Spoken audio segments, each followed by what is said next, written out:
Hello, and welcome back to another episode of Unmasking Mum, the podcast with your host, Bonasera, who is here to basically answer your questions, the ones that you type into Google, the ones you ask ChatGPT or other AI, and want to know more about ADHD and learn about yourself. And hopefully, here we get to answer them for you. So, today we're going to be talking about something that you might have heard of, you might not have. It's something to do with our brains and how our motivation, our rewards, and like you might have heard that ADHDers struggle with big picture stuff, and this is all to do with it. And it's called delayed gratification. Delayed gratification. Okay. It's all about where we get a reward, but it's not for a long, long time. So it's like a delayed reward. We like get the thanks, but it's delayed. And with us ADHD, waiting for that feels physically painful, which is why we then struggle to start and finish tasks. So if the payoff seems so far away that we can't even get started, or if we manage to start, but then you get to some bits which are maybe not as exciting for you, not as easy for you to do, and the harder they feel, the more physically painful it feels for us to actually finish this task. So like, for example, weight loss. This is a massive one, right? Going on a weight loss or a fitness journey, not encouraging anything, but there, when you're trying to lose weight, you don't instantly see it come off. And even if you do, but then like the next week you don't lose any, you lose all motivation. And then you're like, oh, well, I might as well just eat. And it's, I think, a lot of the reason why weight loss jabs, not for everyone, but for some people, it's one of those things because it is a quick win, isn't it? You actually see results. So I could understand why people choose to have them. It's not something I ever want to go on personally, but everyone is allowed to make their own decisions. And I have absolutely no judgment in people who choose to do that. But can you understand that that's kind of like a really clear visual representation of what delayed gratification is and then the instant gratification? It's like when you have a 5-year goal of like what you want your life to look like, what you want to do with your work or your business, or your family life or trips you want to go on so far away. So like, for example, if in 5 years time, you're like, we're going to go to Disney, Florida, 5 years time, and you start saving, but it just ends up feeling so far away that the motivation to save goes. Maybe you even spend that money because you can get a quick win now and feel good from whatever you buy with the money that you've been saving rather than waiting this long time. And it's not that you don't want to go to Disney, Florida. You want to go, but it's a struggle for ADHDers. Our brains are different. We process differently. We are motivated differently. Like our dopamine levels are not the same as other people. A lot of people say we have less, but I'm pretty sure I can't remember all the science, but when I was doing my training, the idea is we have the dopamine, but we don't have nowhere to go with the dopamine. I can't remember. Don't quote me on that. But basically, dopamine is a struggle for us, dopamine is the motivation. It's the reward chemical that then makes us feel good. And we just don't get it like a regular brain does, a neurotypical brain does. And this is something that stops us from achieving a lot of the things we want to do in life. You want to write a book, but it's delayed gratification because you have to write the whole sodding book and it's hard. And then you see someone come up with your idea and you end up crying and feeling sad and don't do anything.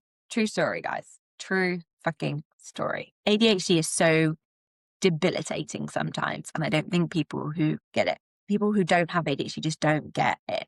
They just look at you. I honestly think people without ADHD look at us and think we're lazy. And that's why it's so important for us to understand how our brains work, to advocate for ourselves.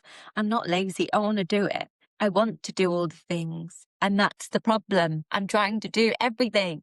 I can do anything, but I can't do everything. And that's the same for you. There are so many things we want to do in life. And, being ADHD makes it more the ideas you have, the thoughts, the running wild, the impulsivity of just like, let's just go and friggin' do this. But then actually executing, getting to the end of it. It's so draining. So draining. And this is something that I am going to be working on with the people who are coming on to join me for Confidently ADHD, because it's one of the things that stops us from being confident in ourselves, in how we show up in the world and what we wear, in how we advocate for ourselves and for our children. Delayed gratification is something that gets in the way. And I want to help lots of people stop it. So we're going to talk a little bit about today and what we can do. Just going to give you some examples of what delayed gratification is in case you can't link it to where you are in your life. This is a big one. Mobile phones. Mine's not in there because I'm recording, but mobile phones, they give us instant gratification when we're scrolling. But when we want to do a post and we want to do some content to, you know, whether it's like want to be a content creator or you want to have a business or you run a community group, whatever it is, you don't get instant gratification from writing a post. And a lot of the time you probably won't get many likes or comments, or it might be like your mom or your best mate who like always supports you. And that can be really off-putting even. But scrolling gives you instant gratification and it sucks us in. And I am definitely a member of this club. So guilty as charged. The scrolling. I don't know how to stop that. I haven't got any advice for you. Apart from maybe an elastic band every time you scroll, but probably would forget to do it. So yeah, if you want to share tips, open. Now this is a really hard one. This is a really sore topic because I definitely do this. Parenting and having boundaries. And I have definitely been called too soft in the past with my parenting. I don't know about you. And like when they are constantly asking you, I want this, and you're saying no, and then you give in because, you know, the delayed gratification would be that they listen to the boundary and they don't do it, and next time they listen to you the first time. But when you're overwhelmed, overstimulated, and you know, got a million and one things to do, and you just want a bit of peace, having in sometimes that instant gratification is definitely the easier route. And I'm in this camp. So guilty of it. I'm sure there's many of us. Oh, this is a big one. Okay. Revenge bedtime. Anyone a revenge bedtime person? I have to say I am mostly good until my husband falls asleep on the sofa. And then I just sit there scrolling because in the day I might not have time to myself quietly. And then everyone's in bed and even the husband's fallen asleep. And I then just sit there and it's an addiction really, isn't it? Horrible. But yeah, I definitely get carried away. If he's awake, he holds me accountable. I think we hold each other accountable and that really makes a difference. But if not, that instant gratification of scrolling, getting that dopamine here, makes me feel a bit like CD, rather than going upstairs to bed, which in the morning I'd feel better if I had more sleep. Delayed gratification, yeah, definitely one I need to work on. Food, takeaways, instant gratification, instantly feel better when I've ordered a takeaway. All of my bearing all here, I'm asking all of the bad things about me. When you order that takeaway, just instant gratification, it's so easy to do. Whereas if you were to just like cook, if you were to like meal prep or plan in advance your food, do shopping on time, delay gratification because your bank feels better, your belly feels better. And yeah, but it's delayed. So sometimes we choose the easy option, which is, you know, takeaway, guilty. I think this is a big one, is like organization. Like I know if my house was organized, I would feel so much better. I would feel so much lighter. I would feel so much more at ease, less stuff around me. Like when you go on holiday, right, and you are in a holiday home, we call them, rental, Airbnb, whatever, and there's like hardly any stuff, isn't there? Is anyone else like, I could just live like this. I could just leave everything at home and just live here, just start again. Just leave my house and start again and all the shit in it. And I know that means that I should spend the time gutting the place. And I have been better. I did have 2 skips last year. I know I should spend the time taking stuff to charity, going through the children's clothes and books. And we have so much storage here. We have so many storage cupboards and they are full to the brim. God knows what. I know that the delayed gratification of that would be overall such a beneficial feeling for all of us. But the thought of like, I feel like that's like a week. I feel like I'd need to take a week off of work, a week off of any children, which let's face it, isn't going to happen, and just focus on decluttering and organizing. Because when you do one little bit, like I will have phases of motivation where I will like decorate or organize. And the minute you organize one section, the rest of the house then is an absolute shithole. Everyone else, literally, it's like, then you move on to the next, and then everything else again just falls apart. It's like, I know, and I know probably the answer to that is just get rid of like 50% of the stuff you own. But when you've got 5 children, 2 cats, no, 2 dogs and a cat who likes to bring back mice, so I'm not classing them as pets. It's hard, but I do think that would be such a beneficial thing, right? Delayed gratification would make life so much easier. Finding the motivation to do it, the time, the effort, and the energy, it doesn't outweigh it. I think that's the thing with delayed gratification is in that moment, our brains just go for the easy option. Hide it in a doom bag or a doom box. I mainly use bags, like bag for life bags, doom boxes, doom bags. I remember when I first heard about that, is basically, if you don't know what it is, a doom bag or box is where you shove everything in it and then the place looks cleaner. But then that bag, what happens to it? Does it get sorted out? Maybe in a few months' time, if you're lucky. Or in my case, a few years' time. The amount, when I did have a bit of a decluttering, when I had a skip, I did go through my understairs cupboard. It was full of doom bags and boxes. And I literally found one that I'd emptied from my old car. And I think I'd had that car for about 2 years, my new car for 2 years. And that had been a doom bag of all the shite that was in there when I sold my old car. Oops. And again, forms, booking appointments. I haven't been to the dentist since I was 19, maybe even 18. And I am now about to be 34 in a few weeks' time. They look great, didn't it? I mean, yeah, I haven't got any issues. I have very strong, healthy teeth. Manifesting this, please, so I don't have to go to the dentist. I've had 4 pregnancies. I've had 4 years and 9 months of each pregnancy to go to the dentist free. If that doesn't pass the ADHD test, I don't know what does.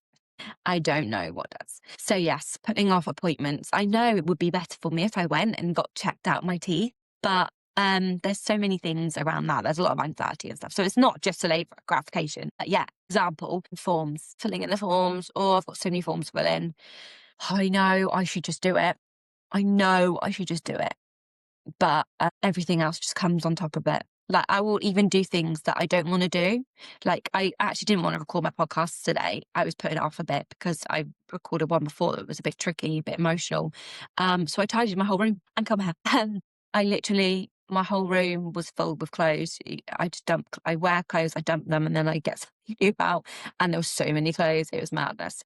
I do other things to avoid doing the things that feel hard.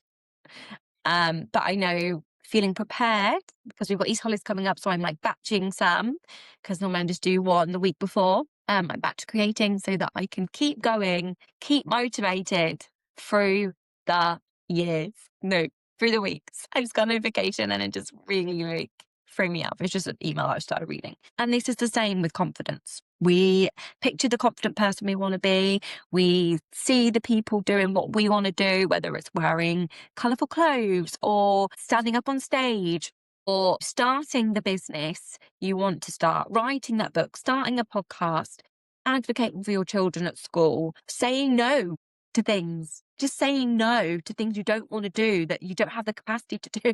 Ooh, so about that. Having the confidence to do all those things. You see it, you want it, but it's something you have to work on. And the thought of doing that work is hard. And you know what's not hard? Staying still, staying in the comfort zone. But it is hard in some ways too. So if that is something you want to work on, hit me up and let's chat about Confidently ADHD. I'm just talking about it right now, but it is happening. It is coming together, the program. So if you want to know more about it and what it actually entails, the full deets, I will give them to you. I will. Just let me know. Give me a message or probably DM me. It's probably the easiest thing. I will more likely see or message on Messenger. So how can we actually combat this delayed gratification? What can we do to actually, get past it and do the things we want to do? With only having a little bit of time with you here right now, I think the best thing you can do is look at the here and now, break things down into more manageable things. So if it is like you want to launch your business, I know one of the mums in the ADHD mum club is right now. That's a big step. That's a really big step. You could break that down smaller and smaller and smaller still. So it's like minuscule steps. Like the first step is to, get your website or your Facebook or your Instagram, whatever you're going to use. Get that. Just get it. Just get it. That's it. You don't have to do anything on it. Just the first step is to get it. That really teeny tiny steps to keep you motivated. And then you do a little teeny tiny step the next day. So little tiny things. And that's exactly what we're going to be doing in Confidently ADHD is we're going to be doing instant gratification stuff. We're going to be doing small wins throughout the 4 weeks that are going to keep us motivated and keep us going so that we get to the delayed gratification bit of feeling more confident overall. Because that's the only way. That's the only way that we can do it is we need more rewards. We need people to say, we need more cheerleaders. We need yay, you can do this. Go for it. We need more of it. Absolutely. So hopefully that is something that makes sense. And if you have any questions, please do message. Also, if you enjoyed this, please do comment and leave some love. I would so love to hear how you found this, if delayed gratification is something you struggled with, and how you're going to break it down. Thank you so much for being here, and I'll see you next time.